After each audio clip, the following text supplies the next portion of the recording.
ग्रह যিনি অনাদির আদি গোবিন্দাম সর্বকারণের যিনি কারণ, যিনি বৃন্দাবনে ছিলেন ব্রজেন্দ্র নন্দন কৃষ্ণ, মা যশোদার নয়নে নীলমণি কৃষ্ণ, মুনি ঋষি সাধক সাধিকা গন্ধর্ব পিণ্ড হাজার হাজার বৎসর ধরে তপস্যা করছেন, ধ্যান করছেন যে চরণ কমল পাওয়ার জন্য।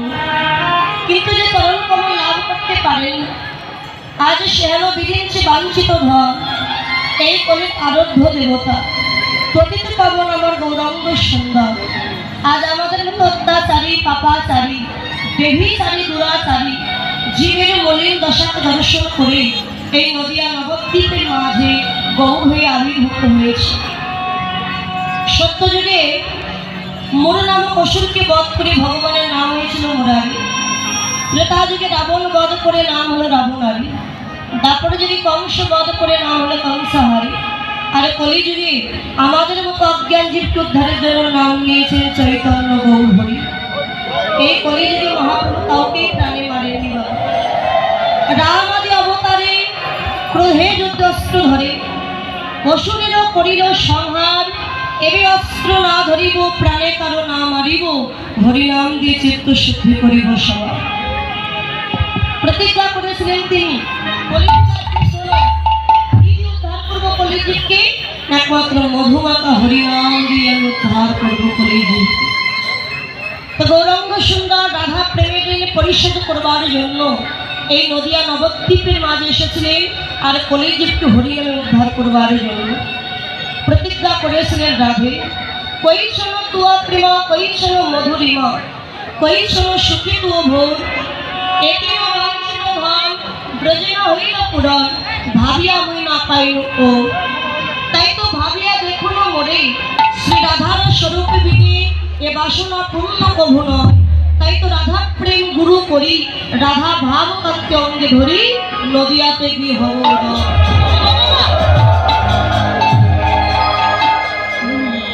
রাধে। তোমার অদ্ভুত প্রেমের মহিমা কেমন, অদ্ভুত প্রেমের মাধুর্য কেমন, আমাকে নানাভাবে উপভোগ করে যে সুখ তুমি পাও রাধে, সেই সুখের বশবর্তী বা কেমন, এটা তো বৃন্দাবনে আমার জানা হলো না রাধে। তাই তোমার প্রেমের ঋণ পরিশোধ করবার জন্য আমি তেজে কালো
কে ব্রাহ্মণ, কে চন্ডাল, কে ধনী, কে গরিব, এই ভেদাভেদ না করে যাকে পেয়েছে বুকে জড়ি ধরে বললেন, ভয় একবার হরি বল যাবে।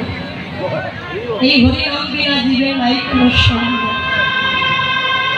হাতে করো গৃহকর্ম, মুখে বলো হরি, পরাশ দিতে পারবে ভব সিন্ধু পার। সমস্ত কাজের মধ্য দিয়ে একবার বদলে হরি নাম করো, কৃষ্ণ নাম করো।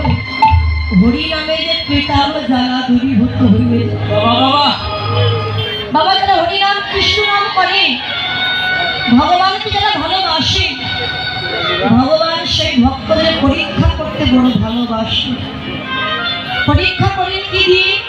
ভক্তের জীবনে দুঃখ, কষ্ট, জ্বালা, যন্ত্রণা দিয়ে ভক্তকে দুঃখের আগুনে পুড়িয়ে খাঁটি করে দেয়। যারা হরিনাম কৃষ্ণ নাম করে তাদের অনেক কাঁদতে হয় বাবা। বলে কাঁদতে কাঁদতে যে ভক্ত আমার চরণ ধরে আশ্রয় করে বসে থাকবে, আমার চরণ না ছাড়বে, আমি তাকে কোনোদিন বক্ষ ছাড়া করব।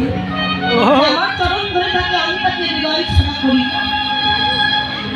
এই ভক্তদের যারা কৃষ্ণ নাম করে তাদের শেষ জীবনের পরিণতি কি হয় দেখুন বাবা। নবদ্বীপে মহাপ্রভু অনেক ভক্ত ছিল, তার মধ্যে একজন ভক্ত যার নাম ছিল ওই বাবা মাধবাচার্য।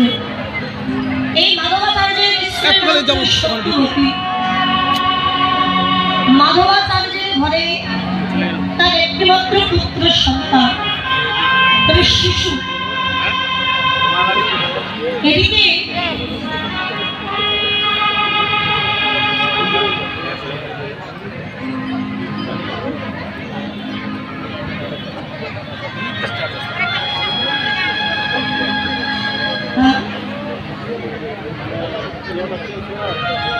এটা দুটো করে স্টাইল দিতে হয়, একটা স্টাইলে একটা সমস্যা।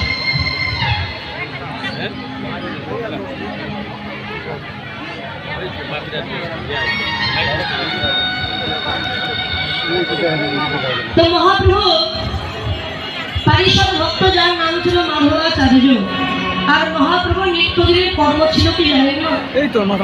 মহাপ্রভু হরিনাম সংকীর্তন করে নিজের ঘরে ফিরবার আগে আগে মাধবের গৃহে যেতে, তার গৃহে গিয়ে মহাপ্রভুর সেবা করে তারপরে নিজের ঘরে ফিরতে। তো মাধবাচার্য তিনি তো দিন দরিদ্র কাঙাল ছিল, প্রত্যেক দিন ভিক্ষা করে নিয়ে যা পায় মহাপ্রভুর জন্য প্রসাদ ধরে করে রাখে। আজকে যখন মাধব ভিক্ষা করতে গেছে, মহাপ্রভু চিন্তা করলেন আজকে তো মাধবকে ভিক্ষা দিয়ে হবে না, দেখেও কেমন করে আমায় সেবা দেয়। তো যখন ভিক্ষা করতে গেছে এক মুষ্টি চাউল ভিক্ষা পেলেন, গৃহে ফিরে এসেছে। গৃহে ফিরে এসে অবসন্ন বদনে বসে আছে। তার স্ত্রী সত্যবতী গিয়ে বলছে, স্বামী, ও স্বামী, কি হয়েছে তোমার? অমন করে বিষণ্ণ বদলে গালে হাত দিয়ে বসে আছো। সত্যবতী, তুমি তো জানো মহাপ্রভু প্রত্যেক দিন আমার গৃহে এসে সেবা করে হরিনাম সংকীর্তন করে নিজের গৃহে ফিরে যান। আজকে আমি ভিক্ষা করতে গেলাম নগরে, এক মুষ্টি চাউলও যে ভিক্ষা পাই। আজকে মহাপ্রভু এলে আমি তাকে সেবা দিতে পারবো। সত্যবতী, দেখো বিধির কি বিধান, যে মহাপ্রভুকে ভক্তগণ ডেকে পাই না, ভক্তগণ তপস্যা করে পাই না, সেই প্রভু আমার গৃহে এসে সেবা করবেন, কিন্তু প্রভুকে সেবা দেওয়ার মতো কোনো সামর্থ্য অনেকের ধন আছে মা, কিন্তু দেওয়ার মতো মন। আবার অনেকের মন আছে কিন্তু ধন। আজকে আমার হয়েছে তাই, প্রভুকে দেওয়ার মন আছে কিন্তু আমার যে কোনো ধন। স্বামীর এই দুঃখ কষ্ট দেখে সত্যবতী বললেন, স্বামী তুমি চিন্তা করো, মহাপ্রভু তো আর বলেননি যে আমাকে রাজভোগ না দিলে আমি সেবা করবো না। তুমি ভিক্ষা পাওনি তো কি হয়েছে?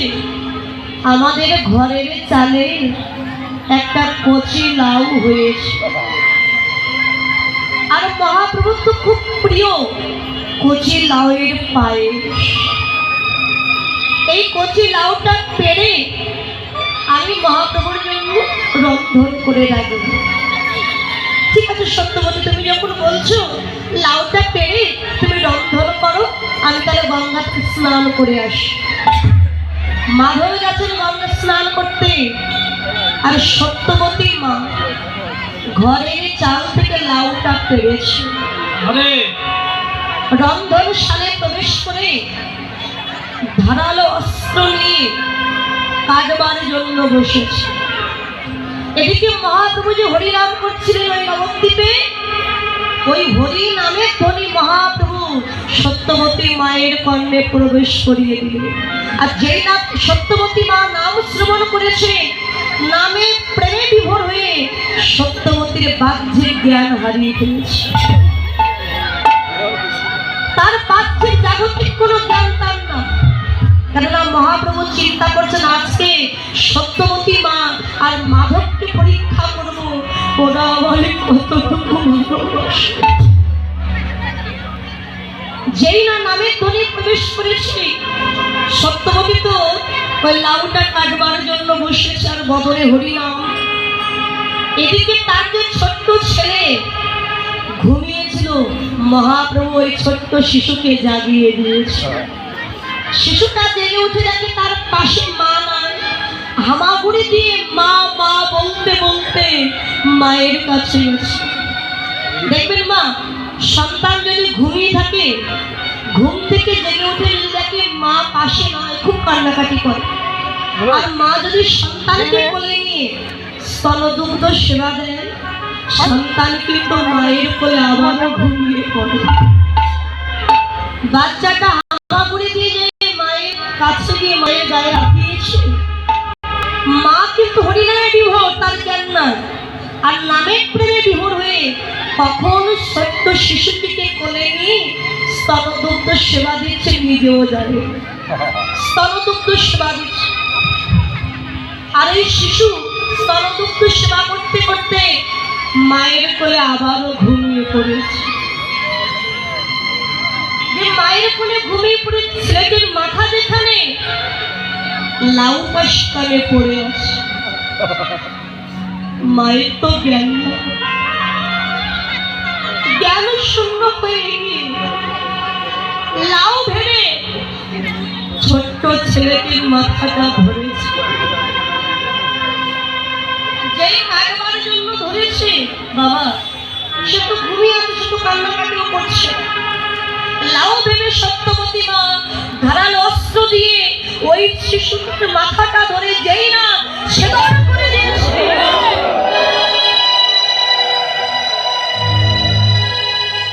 রক্তে ভিজে গেল সত্যবতী মায়ের বসন। আর এই ছেলেটির মাথাটা ধরে টুকরো টুকরো করে লাউয়ের মতো করে কেটেছি।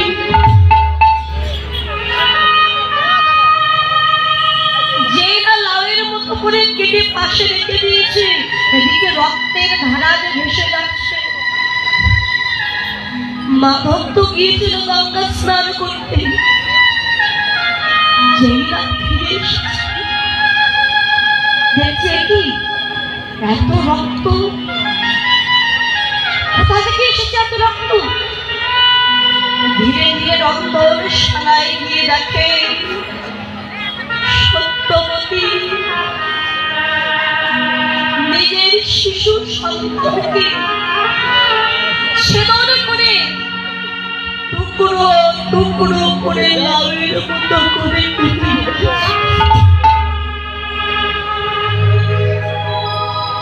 মাধবকে ডাক দিয়েছে, সত্যবতী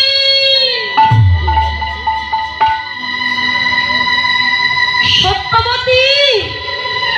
তার তো জ্ঞান নাই, কোনো কথা বলছে। যেই না সত্যবতীর গায়ে গিয়ে হাত দিয়েছে, সত্যবতী আমি চমক উঠেছে। সত্যবতী, একই স্বামী, কি হয়েছে তোমার? অমন করে যাচ্ছ কেন? সত্যবতী, কি করেছো তুমি? একেবারে নিজের কোলের দিকে তাকিয়ে দেখো। সত্যবতীর মা কোলের দিকে তাকিয়ে দেখে তার নিজের একটি মাত্র পুত্র, ওই পুত্র সন্তানকে হত্যা করেছে। ছেলেটির দেহ মায়ের কোলে পড়ে আছে, আর মাথাটা টুকরো টুকরো করে কেটে রেখেছে। কেঁদে উঠেছে সত্যবতী বাবুনি।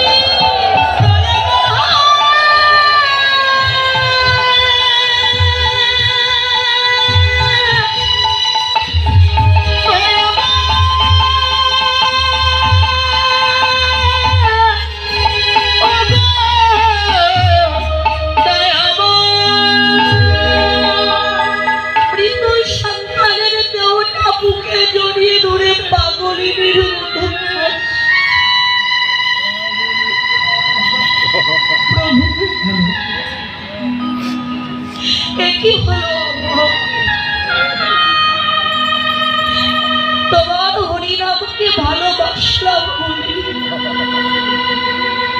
আজকে আমি মা হয়ে নিজের সন্তানকে আমি হত্যা করি।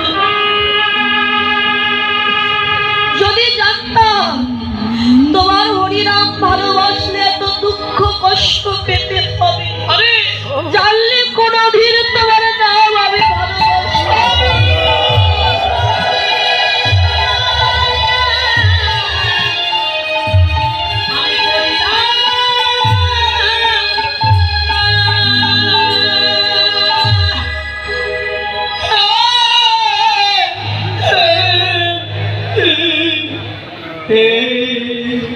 এদিকে মহাপ্রভু ঘরের দুয়ারে এসে কড়া নাড়া দিচ্ছে, মাধব আমি এসেছি, দুয়ার খোলো। সত্যবতী, তুমি কেন? ওই দেখো মহাপ্রভু এসেছে আমাদের গিয়ে হরিনাম করতে। তুমি যদি কান্নাকাটি করো আর আমার প্রভু যদি জানতে পারে যে আমাদের সন্তান মারা গেছে, প্রভু কিন্তু আমার গৃহে আর হরিনাম গাইবে না, চলে। আরে সত্যবতী, কেন স্বামী, আমার সন্তান মারা গেছে আর আমি মা হয়ে আমার সন্তানের জন্য কাঁদবো। সত্যবতী, যে একবার চলে যাবে সে তো আর কোনদিন ফিরে আসে না। তুমি শত কেঁদে মরে গেলেও তোমার সন্তান আর তোমার কোলে ফিরে এসে মা হয়ে যাবে। সত্যবতী, আজকে তোমার জন্য যদি আমার মহাপ্রভু আমার গৃহ হতে হরিনাম না করে চলে যান, আমি পাপড়ি আমি সত্যবতী, এই প্রাণ আমি আর রাখবো না। ওই সুরমতি গঙ্গার জলে এই প্রাণ আমি বিসর্জন দেব।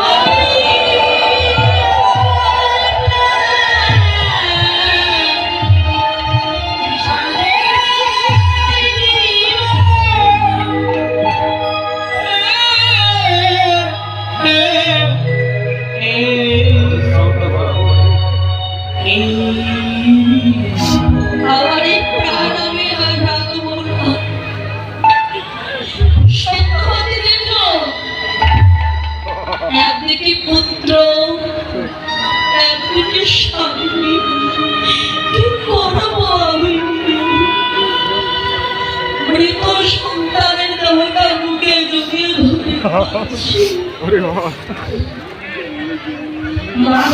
ধীরে ধীরে মহাপ্রভুর কাছে গিয়ে হরিনাম সংকীর্তনে বিভোর আছে। প্রভুকে বুঝতে দিচ্ছেন না যে তার পুত্র মারা গেছে। ভক্তের ভগবান তো বাবা, ভক্তের মনোভাব বুঝতে ফিরে বললেন, মাধব, ও মাধব, তোমার গৃহে আজকে কোনো অমঙ্গল ঘটেছে কেন প্রভু? আমি যে প্রত্যেকদিন হরিনাম করে কত আনন্দ পাই, কত সুখ পাই, কিন্তু আজকে তো হরিনাম করে আমি আনন্দ পাচ্ছি না। কোনো বিপদ হয়েছে তোমার? মাধব,